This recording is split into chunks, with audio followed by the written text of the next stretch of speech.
Manajemen menegaskan bahwa pembagian dividen menunjukkan kondisi keuangan perseroan yang sehat dan solid dan fundamental bisnis yang kokoh.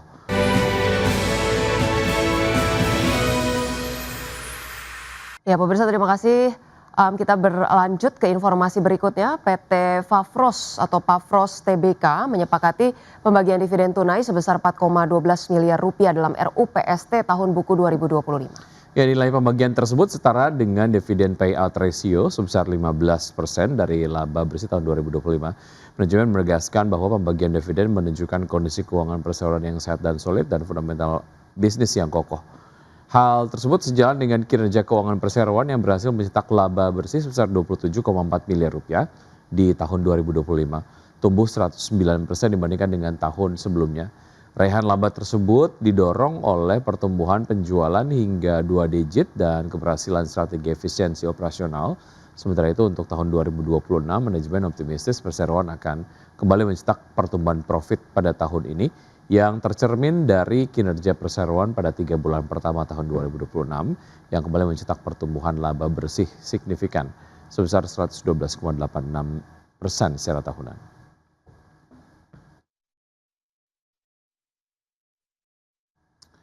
PT Bakri and Brothers Tbk atau BNBR mencatatkan kinerja positif sepanjang tahun 2025 di tengah tantangan ekonomi global. Ya, melalui pengembangan infrastruktur, kendaraan listrik, energi hijau, hingga teknologi konstruksi modern, BNBR optimistis menjaga pertumbuhan bisnis keberlanjutan. PT Bakri and Brothers Tbk mencatat pendapatan bersih sebesar 3,74 triliun rupiah pada tahun 2025. Meski turun 3% dibandingkan tahun sebelumnya, laba bersih perusahaan justru melonjak hampir 50% menjadi 503 miliar rupiah. Kontribusi terbesar berasal dari bisnis manufaktur baja BMI Group, disusul bisnis kendaraan listrik VKTR serta infrastruktur melalui BIN Group. Di sektor infrastruktur, BNBR melalui pengelolaan tol Cimanggis-Cibitung mencatatkan rata-rata volume lalu lintas lebih dari 40.000 kendaraan per hari dengan pendapatan sekitar 2,3 miliar rupiah setiap hari. Sementara itu, bisnis infrastruktur digital makin berhasil meningkatkan pendapatan hampir 15% serta memperluas jaringan fiber optik dan layanan teknologi digital berbasis AI dan IoT. Pada industri kendaraan listrik dan energi hijau, VKTR terus memperkuat posisinya sebagai pemasok bus listrik rakitan dalam negeri bagi Transjakarta dengan tingkat komponen dalam negeri di atas 40%. BNBR juga mengembangkan PLTS atap stasiun pengisian kendaraan listrik serta teknologi konstruksi cetak 3 dimensi sebagai bagian dari strategi bisnis berkelanjutan. Berbagai sumber untuk IT Action.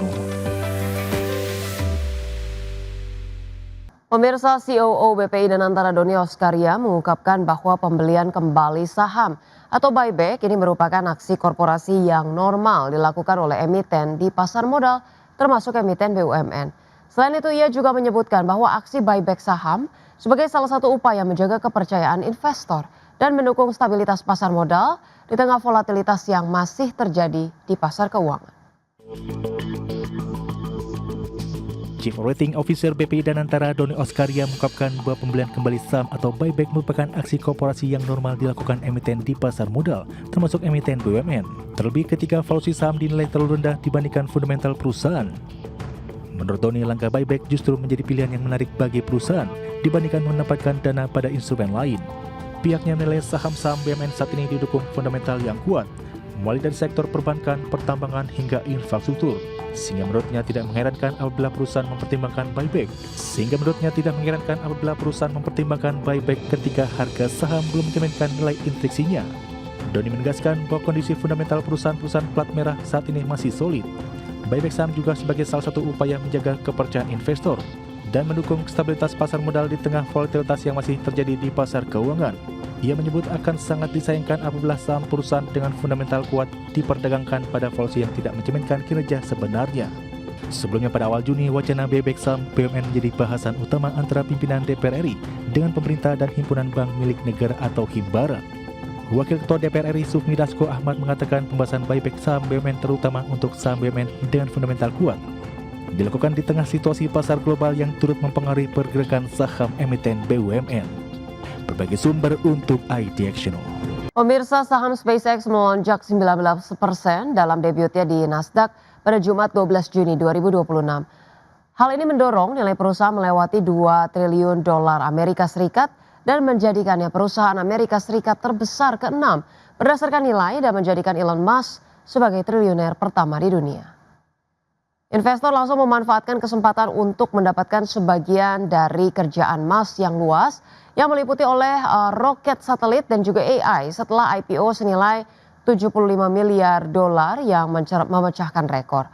Lebih dari 510 juta saham senilai sekitar 84 miliar dolar berpindah tangan meskipun SpaceX saat ini tidak menguntungkan dan hanya menghasilkan sebagian kecil pendapatan yang dihasilkan oleh raksasa teknologi dengan nilai serupa. Adapun saham SpaceX berhasil ataupun berakhir di level 160,95 dolar per saham dan meningkatkan nilainya menjadi 2,1 triliun dolar Amerika.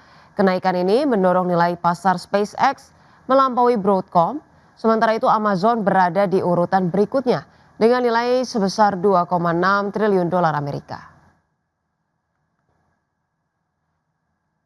Terima kasih Anda masih bergabung sama kami. Pemirsa, PT Daya Inti Guna Yasa Tbk siap membagikan dividen tunai sebesar 40% dari laba bersih tahun 2025 atau setara dengan Rp17,62 per lembar saham. Ya, keputusan pembagian dividen ini menjadi yang pertama kali dilakukan sejak perseroan mencatatkan saham di Bursa Efek Indonesia. PT Daya Inti Guna Yasa Tbk mengumumkan bahwa para pemegang saham telah menyetujui pembagian dividen tunai sebesar 40% dari laba bersih tahun buku 2025, setara dengan Rp17,62 per saham.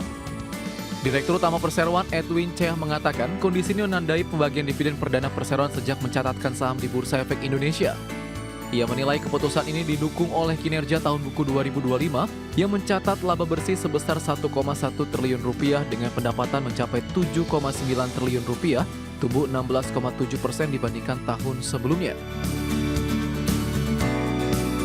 Manajemen menyatakan pembagian dividen mencerminkan kekuatan fundamental bisnis perusahaan serta kepercayaan para pemegang saham terhadap kemampuan eksekusi dan pendekatan pertumbuhan jangka panjang yang terus dijalankan secara disiplin.